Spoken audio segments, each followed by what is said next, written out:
Hi, this is Michael Buffer, and welcome to the BoxHard Podcast. Hello, everyone. This is Mikey Garcia. This the monster from the swamps, Regis Rougarou Program. Hey, what's up? This is King Carlos Molina, former IBF world champ. This is Michael, the Bounty Hunter, 2012 Olympian and your people's champ. This is Charlie Edwards, flyweight champion of the world. This is Fast Eddie Chambers, and you're listening to the BoxHard Podcast with my main man, Joey Coastman.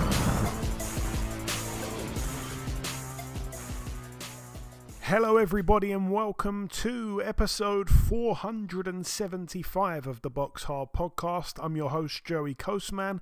I'm joined as ever by former heavyweight world title challenger, former number one US heavyweight. It is of course Mr. Fast Eddie Chambers. Eddie, welcome to the show. How are you doing this week? I'm doing great, my man. How about you? Always good when speaking with you, my friend. Let's dive straight into the review part of the show. I know you saw some of this, Eddie, so feel free to unmute and jump in whenever you feel like. This one went down last Friday, November the 15th at the AT&T Stadium in Arlington, Texas, USA. It was live on Netflix, which I want to say two things about the production. Firstly, I quite liked the production, the way that they had statistics and things like that floating in the air in the arena. That looked quite nice on the TV. However, obviously there was an issue that everyone seemed to encounter with, the stream stopping and, lagging and buffering and things like that. That was really, really annoying. That happened at some vital moments. Anyway, let's dive into the actual card itself. We're going to start down the undercard. Bruce Carrington with a win, now 14-0, a unanimous decision over 8 rounds at featherweight against Dana Coolwell, now 13-3. Coolwell down in rounds 4 and round 8, but managed to survive. Shadeja Green on the card as well, friend of the show, really happy for her. She becomes a world champion finally. She picked up the vacant WBO super middleweight world title over 10-2s against Melinda Watpool, who was undefeated. She's now 7-1. Extremely close fight that. Could have gone either way. I think Shadeja was fortunate, in that one there. She's now 15-1. Like I say, it's another world champion for the podcast. I think that's like 145 or something now, which is insane. That's just mad. What else did we see? We saw Mario Barrios move to 29-2 with a draw now. He picked up a draw here against Abel Ramos, now 28-6 with 3 draws. That one for Barrios is WBC welterweight world title. Ramos down in the second round. However, Mario Barrios down in round 6.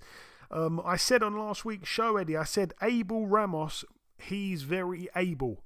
And I actually felt that it was worth backing him as a big underdog. He was a massive underdog. I think he was about 9-1 or something like that at one point, just before things kicked off.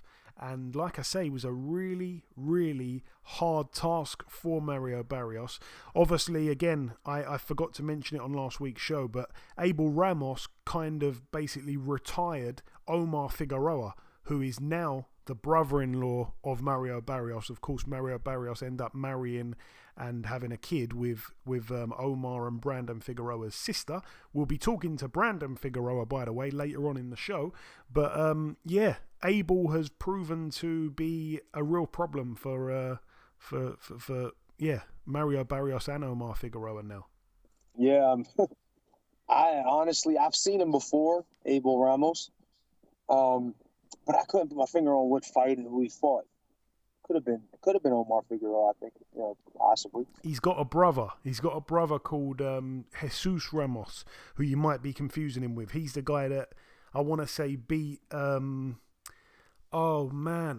the black guy's name? Was a really good prospect. Jamal Charlo, I think, knocked him out in like a round. I know. Yeah. Erickson Lubin. I think. Yeah. He should have got the decision, but Lubin. Most people think he should have got the decision, but Lubin ended up getting it. Yeah, I remember that. So that's his brother. Okay. Is that what happened? I can't remember. Yeah. And Lubin got the decision, and I remember, he was really like he seemed okay with the decision. That's right. That's right. He seemed to just that's right. Yeah. Yeah. So and that's crazy though. But I've seen Abel Ramos as well. I remember seeing him before, but he really he kind of surprised me because it looked like he was just going to get rolled out. To be honest, at first,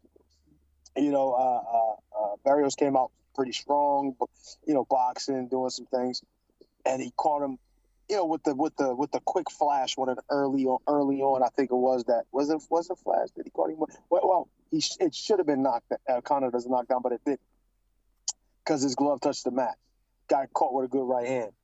But then when he dropped him with the proper right hand, it was like clean. And it just looked like he was going to be on the end of his shots all night. And all of a sudden, I remember watching it, and I was kind of tired, so I was kind of dozing a little bit. But then I'm watching, even though the fight was good, it was, I'm watching it, and all of a sudden, he catches him with a crazy shot. I think it was a left hook? I think he caught it with, or was it a right hand? I think it was a left hook. Yeah. And buzzed him, and he kind of turned to the side, and then he caught him again, and then he went down. I'm like, whoa, what's going on? I was really kind of surprised, kind of shocked that it was going that way, because Barrios won the first 4 rounds or 5 rounds before that happened pretty comfortably. At least that's what it seemed like. I mean, I wasn't falling asleep. I was at a little party and I was watching it on my phone. That's really what it was. And then he does that, and then at that point, from that point forward, it was kind of nip and tuck. It looked like at one point he was going to stop Barrios, which was kind of shocking. I was like, he's about to get him out of here. And then Barrios came back a little bit. He won a few rounds in that. I think the span of I think it was, I really can't remember each round because I didn't do it round by round. But it was one hell of a fight. And Barrios looked like he'd been through one at the end of the fight. His jaws swelled up. His eyes were damn near closed. I think he got cut, if I'm not mistaken. He just really looked like he was in a hell of a fight. Now, I'm not saying Ramos didn't have similar kind of injuries, or at least looks like he had injuries. But I just think that Barrios really looked like he took a hell of a beating. But and then what do you think, Joe? The scores, I think they did okay with the scoring. I think the draw could have been appropriate, but I could see how they could have gave that upset, maybe gave it to Ramos, because even though Barrios came back and won a few rounds late on in the fight, he still, even in those rounds, was taking pretty good shots, and they could have swung based on certain things. I said he tried to steal certain rounds, but it was a really, really interesting fight. I didn't think it would be that good of a fight. I thought it was going to be pretty one-sided, especially from watching the initial few rounds. But damn, it really surprised me and shocked me. It was a good fight. Yeah, Abel Ramos was really, really hungry, but again, that's what I expected. Like I said on last week's show, he's very able, and I actually felt that this was going to be quite a tough fight. Mario Barrios, I think, probably felt that it was going to be easier than what it was, obviously, because, like I say, he got that early knockdown and allowed, I suppose, Abel Ramos to get back into the fight. He started to abandon his jab as well, which is, never a good thing for Mario Barrios. He's got a really good jab when he uses it. But when he started to abandon that jab and started to literally trade with Ramos, it wasn't really his game, and he did have to show way more heart than anyone thought he would have to show. So, he's full of heart, like I say. I don't know if I think Ramos did enough. I know that you mentioned the scores. I think it was probably, I'm quite happy with a draw, or maybe Barrios may have nicked it. But like I say, scores were all over the place. 116, 110 for Barrios, 114, 112 the other way, and then obviously the 113 draw card. So a split draw. Like I say, really, really good fight. And I wouldn't mind seeing them run it back, but I think, as you say, Mario Barrios has to heal that face properly. Also on the card, we saw Katie Taylor move to 24-1. This rematch here, the unanimous decision over 10-2s for the undisputed super lightweight world titles. Katie Taylor had a point deducted in the 8th round for a headbutt. Amanda Serrano now 47-3 with a draw. Really, really good fight, just like the first time round. Another, fight of the year contender. I've watched this fight I've watched it back, because when I watched it at the time, like I say, there was a lot of problems with the event buffering and things like that on Netflix. It was hard sometimes to actually capture the whole 2 minutes of a round. So I was scoring it on the night and I had it quite close, but then I watched it back, and honestly, I felt that Katie Taylor won quite handily. I know that could be quite controversial. I don't know what you saw of it, Eddie, but in the first round, obviously, a lot of people were very excited seeing Katie Taylor get rocked at the end of the round. But again, I felt like she did enough to win that round anyway. There were some close rounds sort of around about round 2, round 3. But I felt, especially in the midway rounds, that was where Taylor started to pull away. And obviously in the 6th round, that was where that cut that Serrano had worsened badly. I think the heads came in again. So the cut was terrible in that round. It was like, whoa, they're going to probably stop this. Obviously, they didn't end up stopping it. The referee, like I say, took the point off in the 8th for Katie Taylor. It was about time, in all honesty. I'm sick of seeing her use her head. She does it a lot. Serrano said this in the post-fight interview. Every fight is the same. She does a lot of damage with her head. She opens cuts on girls that have never been cut before. But yeah, for the most part, that aside, Katie Taylor for me was outboxing and outsmarting Serrano. I felt like her judge of distance was one of the most important assets she showed the other night. Serrano was following Katie around the ring a lot, not really cutting it off, and also was falling short, should I say, with her shots a hell of a lot. And the one thing that I have to say about Serrano, the knock on her, is that she doesn't have much head movement. And for an accurate puncher like Katie Taylor, who also has the edge in hand speed as well quite clearly, she was a sitting duck at times, and she was landing good shots here and there, Serrano. But Katie Taylor, for me, was doing the cleaner work. That was my view. Again, it could be controversial. But yeah, more headbutts, more holding. I hate seeing it, but Katie Taylor does, kind of implement it in her game plans, and, it seems to work to her advantage. It's not the first time, but like I say, I'm not Katie Taylor's biggest fan, but I felt she won quite clearly, even with the point off in the end. Did you want to say anything on that, Eddie, before we move on to the main event? Well, yeah, I watched a good portion of it. Just like you, Joe, I was having issues with, because I was at a party, so I was having issues with that was the part that I saw most of it. I will say the majority of it, but I did miss like a few rounds in the middle. You know what I mean? And what I was kind of surprised at, and one thing I wanted to comment on, is how she was, toward the end of the fight, just standing in front of her and giving her opportunities. Now, she was in throwing combinations. It was like rock'em sock'em robots a little bit, right in the middle of the ring or on the ropes or wherever they were. They would just be exchanging punches. And I thought, honestly, which kind of surprised me, is Katie Taylor called her a couple good shots that she actually reacted to. Not necessarily was hurt, but she kind of, you kind of seen a reaction from her. Like you would, maybe she stopped punching for that moment or kind of stumbled back. Not necessarily like she was hurt, maybe just, possibly could have been off balance. But I was just really surprised with, as, hard a puncher Serrano is most of the time, we've seen in the past that she's hit Katie Taylor and has gotten a reaction from her. Maybe, like even in the first round, she hit her with that good shot. And then to see her just say the hell with it, bite down on the mouthpiece and just stand in front of her and fight, that's a bit surprising. I'm not going to lie, but it made for a very exciting fight. I was pleased at what happened. Obviously, the headbutts can be a bit annoying and, the holding, but it turned out to, actually be a good fight. And I think, I don't know whether I can say it was the fight of the night, because I really like the Barrios fight too. But it was a really, really good fight, and I was happy to see it. It's like I said, it's good for women's boxing too. Putting it on this high, co-main event on a major card like this. And then moving to the main event, it was sad to see Jake Paul now 11-1, a unanimous decision over 8-2s against Mike Tyson, now 50-7. It's just crazy that this fight here is going to count on his official overall record.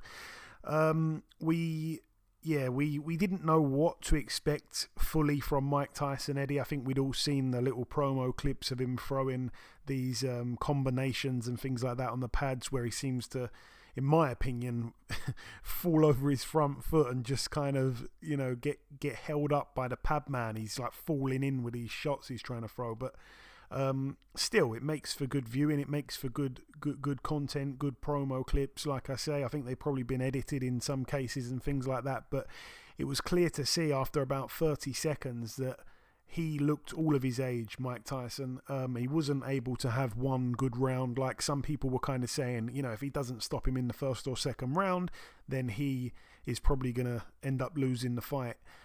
He at no point won 10 seconds of a round at all. I think there was one moment where he, I believe, loaded up with a massive left hook about 15 seconds into the first round, missed just by a whisker, and that was about it. I don't think he did anything else, dramatic for the rest of the fight.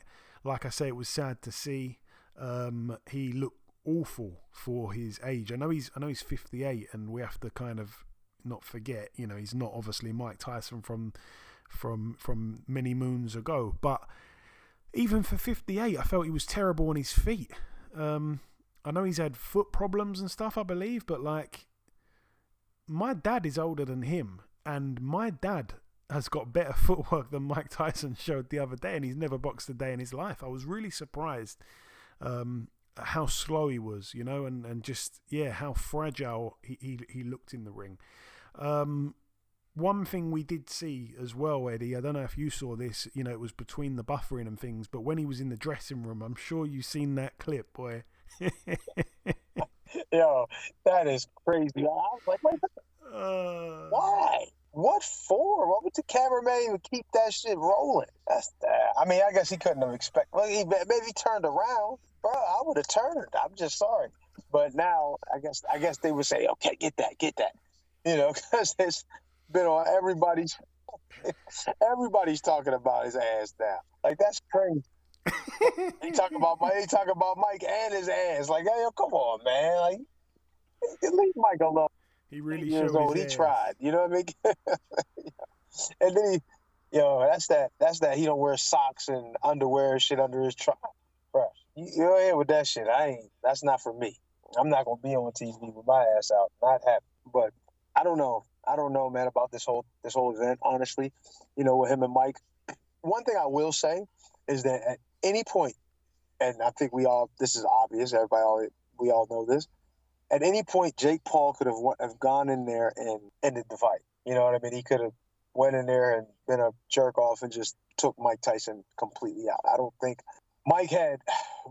I seen him move, and I'm used to watch. I watch older guys sometimes in the gym, like they'll spar, and they got this movement. It's a weird way of them bouncing around. It's like they're just not able to get their legs under them properly. So it's kind of like a I don't even know how to. It's like a herky jerky kind of bounce. To me, it just looks like an old guy.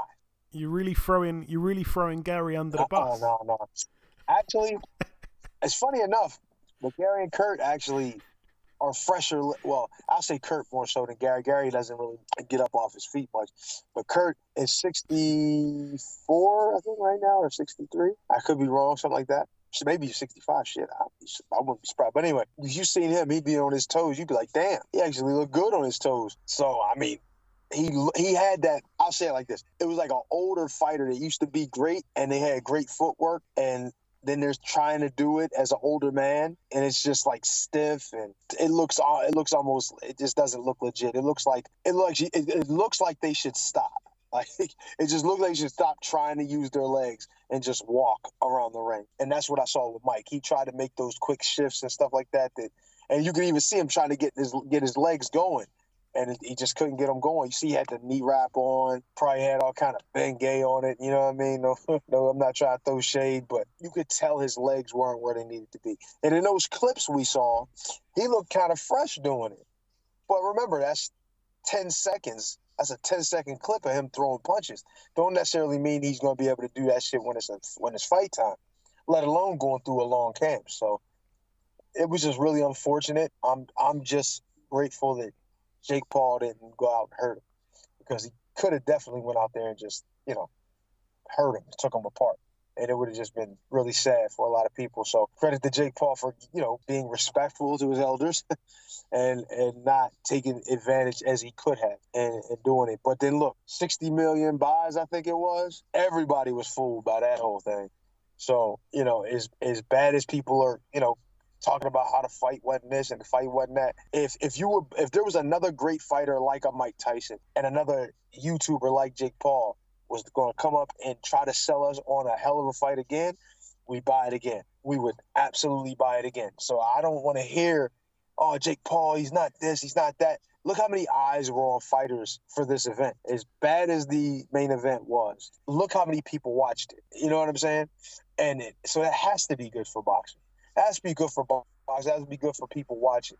You know what I mean? For not necessarily the fight, but it's got to be good for them because now they're starting to get into another sport, and it's from a guy like this, Jake Paul. You know what I mean? It's you got to give him credit. He's doing a lot for women's boxing, but I think he actually brings more eyes to boxing in general. So, as bad as that was, it still turned out to be pretty good for boxing. And those two fights before his were pretty good too. So credit to them. If he does another event, I'm definitely going to be down to see it. Yeah, the undercard was pretty decent, in all honesty. Moving on to the Saturday. This one went down in Namibia at the Windhoek Country Club Resort over here. Friend of the show, Jeremiah Nakafila, who is also a pub owner and a policeman. He is currently 26-4 because he was able to get a TKO in the very first round against Tafadadzwa Mushando. Probably saying his name wrong, but who cares? He's now 5-2. Moving now then to this one here. It went down at the Venue Riyadh season in Riyadh, Saudi Arabia. This one was live on Sky Sports, I believe on DAZN as well. Over here, again, a couple of decent fights to mention. Oscar Duarte, now 28-2 with a draw. A unanimous decision for him over 10 rounds against Batir Akhmadov, now 10-4. Again, both guys are big punchers, but I expected this one to go the distance, and it did. I just felt both guys are big punchers, but both guys are extremely teak tough as well. So good fight, good action fight there, and a good win for Duarte, in all honesty. Also on the card, we saw William Zepeda move to 32-0, a split decision over 10 rounds against former world champion and friend of the show, Tevin Farmer, now 33-7 with a draw already, coming off 2 back-to-back defeats now. That one for the interim WBC lightweight world title. A shock in round 4 when Zepeda himself was down and he was caught with a good shot. Obviously, Tevin isn't known so much for his punch power, but it was a crisp, accurate counterpunch that saw Zepeda on the deck. And Zepeda is a bit of a wrecking ball, so that was very, very surprising for him to be on the deck against someone like Farmer. I feel for Farmer, because like I say, he's been quite inactive, but in his last 2 fights now, he showed us he's got a heck of a lot still left. I know he's moved up in weight as well, but he's got a heck of a lot still left in the tank. And unfortunately for him, he's lost both fights on very, very close scorecards. So yeah, I'm not too sure what to make of it from Zepeda's point of view. I suppose it's good to get the rounds in. He doesn't often do that, usually stopping guys. It was great for him to, mix up with another style. But then at the same time, there's people kind of already saying now, like, he got semi-exposed maybe. I don't know, man. I don't know. I was very surprised by how competitive it was. I did say on last week's show, you wouldn't want to bet against Zepeda getting a stoppage, although he won't be able to walk through Tevin. He couldn't walk through him at all. Very competitive, very close. What did you make of it, Eddie? It was a great fight. And Zepeda impressed me a bit. I still think, I still think there's some things he can do. Obviously, he's a tough guy. He's a come forward guy. He's a busy guy. Got a lot of knockouts, so can't complain too much about what he's done recently, or can't complain about what he's done at all, so to speak. But what I was really, as much as I've known Tevin, I've hung around Tevin, I've seen him, fight, spar, all of this shit. I honestly did not know, or I guess I didn't see him enough, because what he did he really impressed me with how he fought. His style, he kind of remind me like a mini left-handed James Toney, like a lot of the things that he was doing, and obviously, you know, the ball head don't hurt. The fact that he kind of gives you that you know, puts you in the mind of that, but it was really impressive him landing those counter shots. He was coming off the shoulder roll a little bit, and just in general, it was just, if Tevin Farmer had a big punch, if he could really crack, like if he was a really dangerous puncher, he would definitely not have all the losses he's had, for one. And I think he would be, you know, regarded. I'm not saying that he's not given respect, but first of all, I don't think they would have necessarily took this here fight. I don't think. But then again, maybe he wouldn't have been in this position. Maybe he would still have his belt. You know what I mean? Because the biggest issue with Tevin was obviously getting respect, you know, since he's not, you know, not a puncher.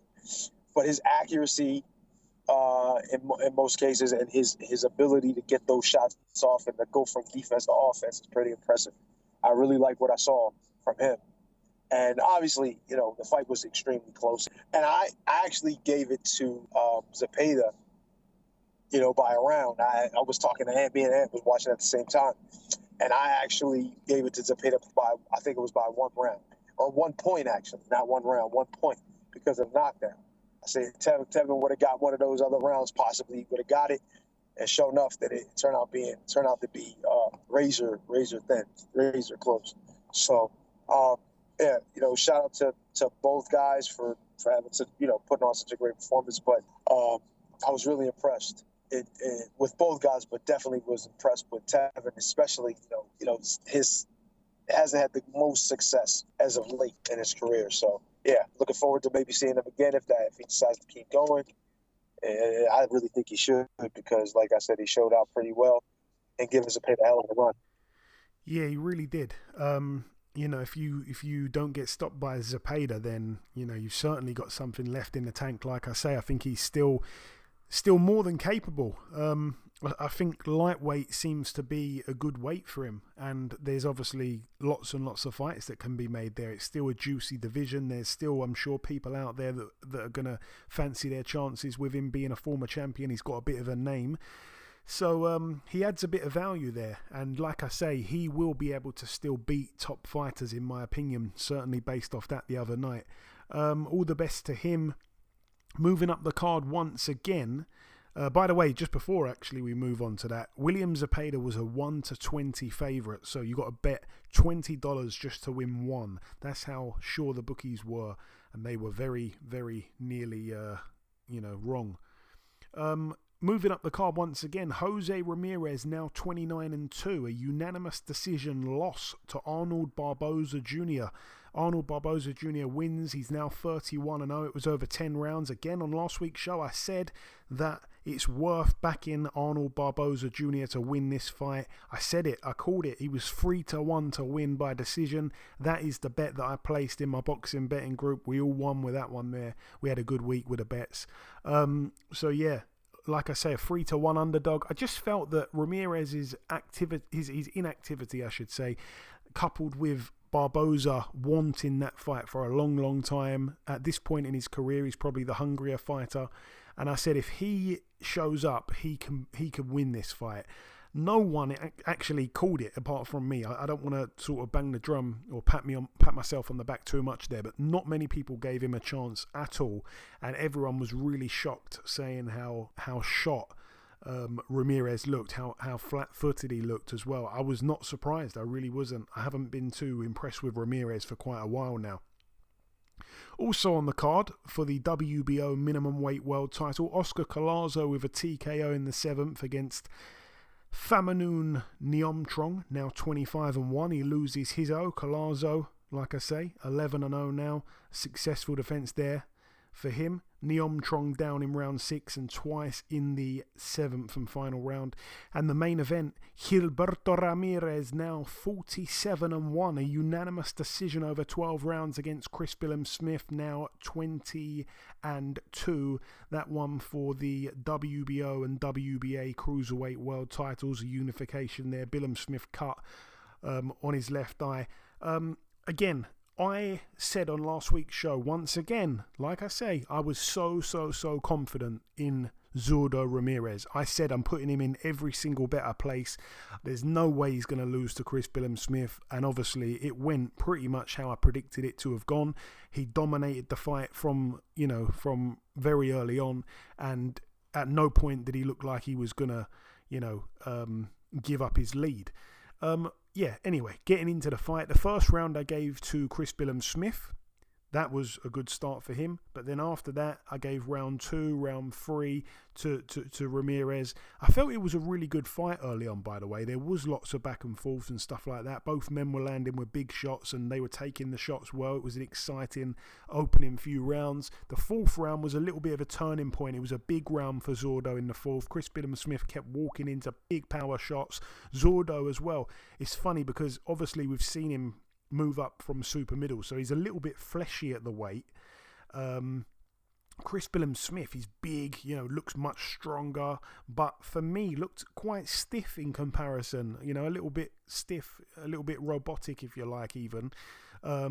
Ramirez for me won the fifth round, which I thought was quite a close round because Smith did have his Chris Billam-Smith had his moments but didn't win the round. Round 6 I gave to Ramirez again. The cut was getting worse for Chris Billam-Smith at that point. He was starting to get beaten up quite bad. At this point I'm believing that we're going to see a late stoppage though, and then that was one of the things I thought as well. I did back him to win the fight, but also to in a separate bet to stop him in the second half of the fight. It looked like it was shaping up for the bet to land. Round 7 I gave to Zurdo again, even though, like I say, Zurdo's fleshy looking, he's lighter on his feet. He's got quicker hands than Chris Billam-Smith. He kept spinning Billam-Smith. Billam-Smith was kind of being made out to be a plodder the other night. He was flat-footed, he was slow, and Ramirez, for him, he was just, flowing nicely, dominating the fight. Shane McGuigan, as I've said many, many times, is a genius boxing trainer who, for me, is capable of studying a fighter and coming up with a flawless game plan. But, like I say, this was an elite-level boxer against, in my opinion, an overachieving world champion. And I don't want that to sound harsh. I think Chris Billam-Smith is, a good guy, but I have to call it how I see it. I think he's overachieved to become champion of the world and to successfully defend it a couple of times. But this was a massive step up, and it was against a former super middleweight, even though Zurdo used to come in massive for fights that he used to make smaller weights for. Round 8, another Ramirez round. Chris Billam-Smith was having to show quite a lot of heart, not much of anything else. I felt that the corner should probably be having a look at that point.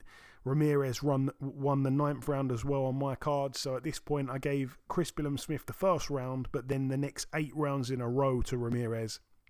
In round 10 though, Chris Billam-Smith, actually, I gave him that round. He landed a lot of big right hands to the body of Ramirez. He kept hitting him in the same sweet spot, just underneath the belly button. It looked painful.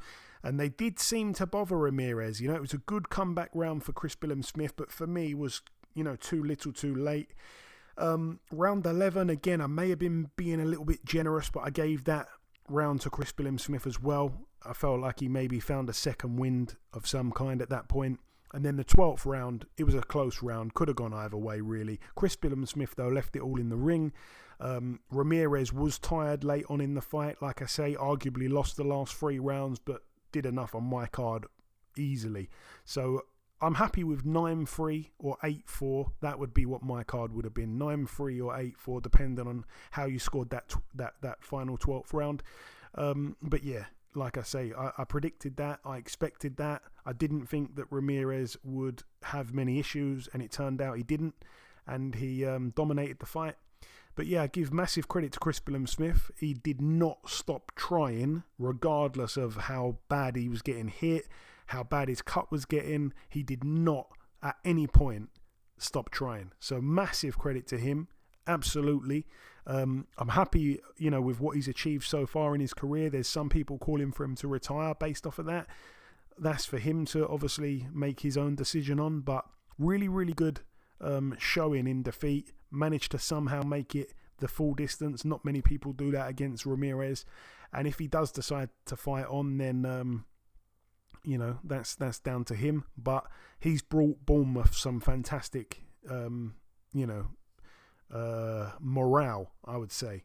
You know, obviously their football teams in the Premier League, and you know he's obviously won a world title there, put on an event or two down there as well. So he's done a hell of a lot for his area. So it's great stuff there. Moving now then to the final card to mention of the review part. This one went down on Tuesday, so just a couple of days ago on the 19th of November at the Texas Troubadour Theater in Nashville, Tennessee, USA. Over here, we saw Oliver McCall return to the ring with a successful return. He's now 60-14. A KO for him in the second round against Stacey Frazier, who's now 16-23. Oliver McCall, at 59 years of age, becomes the oldest former heavyweight champion of the world to win a professional boxing match. So there we go. All the best to Oliver McCall. Anyway, that is the perfect way to end part one. That's the end of the review part. It's now time to welcome this week's special guest. Ladies and gentlemen, please welcome the reigning WBC Featherweight champion of the world. It is, of course, Mr. Brandon Figueroa. Brandon, welcome back on the show, my man. Yes, sir. Thank you for having me. Always my pleasure. So, Brandon, we last spoke back in March of 2023. At the time, you just beaten Mark Magsayo. Since then, you boxed and beat Jessie Magdaleno. Talk to me briefly about that fight, Brandon. Was it maybe tougher than you expected it to be? No, sir. You know, it's funny that a lot of people thought they watched the fight and they were like, you know, what's going on with Brandon? Why is Brandon? He's not his usual self. But I had always talked about, you know, just slowing my pace down, picking my shots a little bit, trading my volume punching for some precise shots. And yeah, you know, that's why a lot of people were kind of freaked out. Some were concerned. But once I got in with the body shot, they were like, oh, okay. It kind of made sense to them. But, you know, I've always talked about growing and evolving as a fighter and, you know, just using my boxing skills a little bit more, my jab, my straights, my fundamentals, in other words. So I knew that Jessie Magdaleno was a tough fighter. And, you know, I was like, you know what, I'm not going to risk, you know, with my usual style, coming in and receiving shots that I shouldn't be, you know. So you know what? Let me use my distance, my jab. Let me slow the pace a little bit down. And I was waiting for him to give me that body shot, and I set him up, and I got him out of there. Yeah, it was a great punch to finish the fight. Let's talk about what's next. Obviously, we're going to finally be getting that Figueroa Fulton rematch February the 1st in Las Vegas. You're going to get your chance to avenge your only loss. I know that you would have been jumping for joy when this rematch presented itself. No, yes, of course. You know, it's a fight that's been 3 years, you know, been anticipating it. I know the fans for sure have been waiting for this fight. I've been getting messages that, oh, we need to get a rematch. We're ready to get a rematch. So big shout out to my fans, you know, for being patient. And I couldn't be any more happier that I get to avenge my only loss. And, you know, now at 126, now I have the title. So, you know, it's just an amazing opportunity. And not only that, but under one of the best cards, I think, of 2025, kicking off the year very, very strong for Prime Video. So just very excited, just very happy that this fight is finally here and to give you guys a great show. And obviously the first fight was such a good fight. The fact that it's now going down at featherweight, as you mentioned, at 126 now, rather than super bantamweight, does that change anything, Brandon, or do you think we're going to get the same type of fight? I want to say yes and no, because I'm a definitely different fighter than I was 3 years ago. And, you know, now we're fighting at 126. So, you know, I feel like I've developed and evolved way, way better than I did when I fought him years ago. So I learned a lot from that fight, and I just can't wait to put it all together and get my skills on this next one and show you guys how much I've evolved and grown as a fighter. So I'm just very excited to be able to come back and show you guys how much I've evolved. So I just can't wait for February 1st to come around. And we know that in that first fight you threw over 1,000 punches. How many are you going to throw this time around? Like I said, you know, I'm depending on the fight, but I do plan on changing the game plan. You know, he thinks I'm gonna just come forward like I did the first fight, and he's not mistaken. You know, I will be putting that pressure like I always do, because that's just my style. But I'm gonna add a little bit of everything in it. I'm gonna box him, use my jab a little bit more, focus a little bit more on the head instead of the body.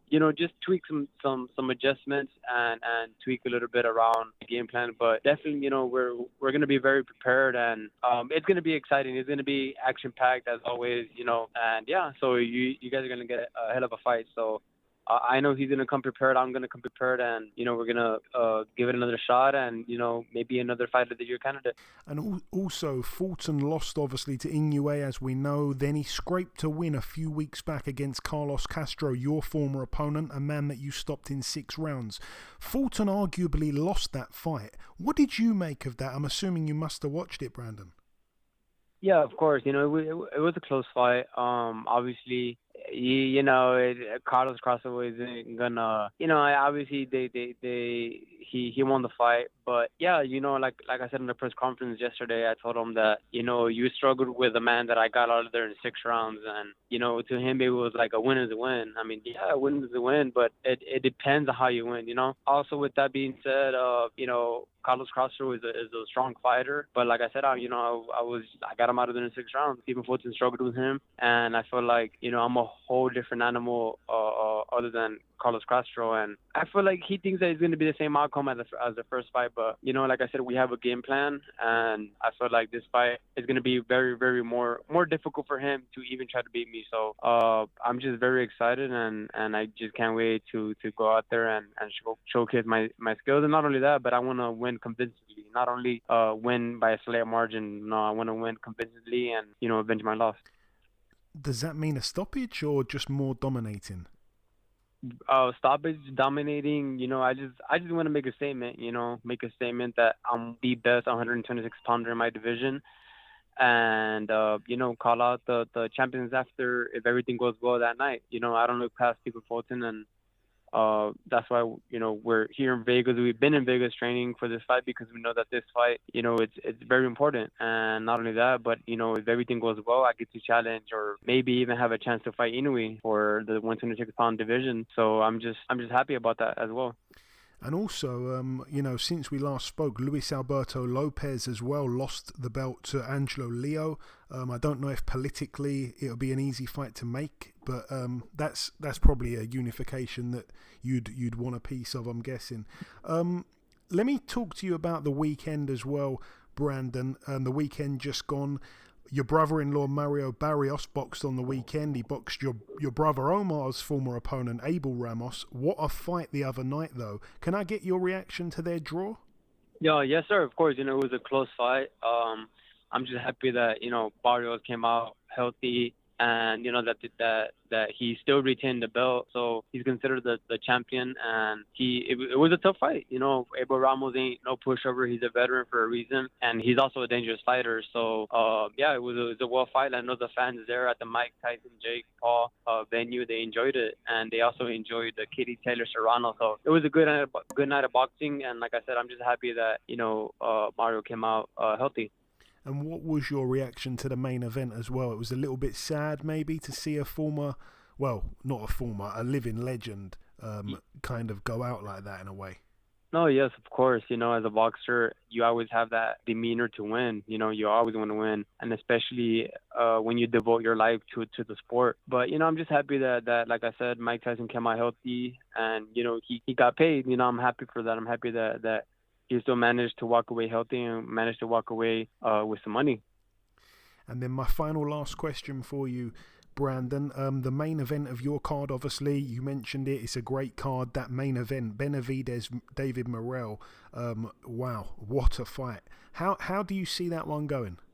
Yeah, definitely. I see David winning. Not just playing because they're both named David, but I'm obviously gonna go for David Benavidez. He's been one of my favorite fighters, modern day fighters to date, and just his style is so similar to mine. He's a volume puncher, comes forward, very aggressive, and I just like the way he fights. So yeah, I'm very excited to co-headline that event. on the T-Mobile Arena with him, and I have nothing but respect for him. So just happy that I get to, see another young champion in him and a warrior in him as well, going out there and doing his thing. So yeah, just very excited that I get to share that night with him. And like I said, it's all for the benefit of the fans and give you guys a great show and hopefully gain more fans and gain more momentum for boxing. So, we're just here to go out there and give it our all. And we're warriors by heart. So yeah, just very, very, very excited. Well said, my friend. You'd be crazy to miss that fight card. It's going to be absolutely fantastic. Just before we let you go, Brandon, if you've got any closing words to the listeners, like I say, it's fantastic having you on every time. Say a little message before we let you go, my friend. No, yes, sir. Big shout out to all my UK fans. Thank you for this interview, and make sure you guys tune in pay-per-view, or if you guys can make it out there to the T-Mobile Arena, it's going to be an action-packed card. And for all the boxing fans, you guys are definitely going to love this. And for all the non-boxing fans, you guys will become boxing fans after watching this card, because it's going to be amazing. It's going to be, I can already feel the atmosphere there at the T-Mobile. And like I said, the main event, co-main event, the whole card is stacked. So just a big shout out to you as well for always giving me the time. And I know right now it's midnight over there, but thank you. Appreciate it, man. The pleasure's always mine, Brandon, as always. Thanks so much for your time. Best of luck for February the 1st, and we'll speak after the fight, I'm sure. All right, yes, sir. Thank you so much. Okay, now it's time for part 2 on this week's show. This part, of course, the news part of the show. We're going to start here with this one. It's going down on the 14th of December, and we're going to see this one go down at the Exhibition Centre in Liverpool. It's a unification here for the IBF and WBC welterweight world titles, the female welterweight world titles. We're going to see friend of the show Natasha Jonas stepping in the ring with friend of the show Ivana Habazin. Again, the date for that is December the 14th. So yeah, tickets are on sale now, as far as I'm aware, and they start at just £40. And if you sign up to the pre-sale, you get 10% discount as well, as far as I'm aware. £150 for ringside as well. That is as dear as the tickets are. So the ticket prices are quite good there.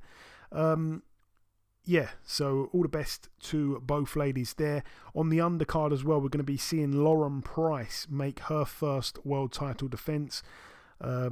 She steps in the ring with Becky Matias, I believe it is, a Colombian fighter who's unbeaten. So yeah, there's a few other guys obviously on the card as well. We're going to see Stephen McKenna, Vidal Riley, Mark Jeffers as well, Mason Cartwright.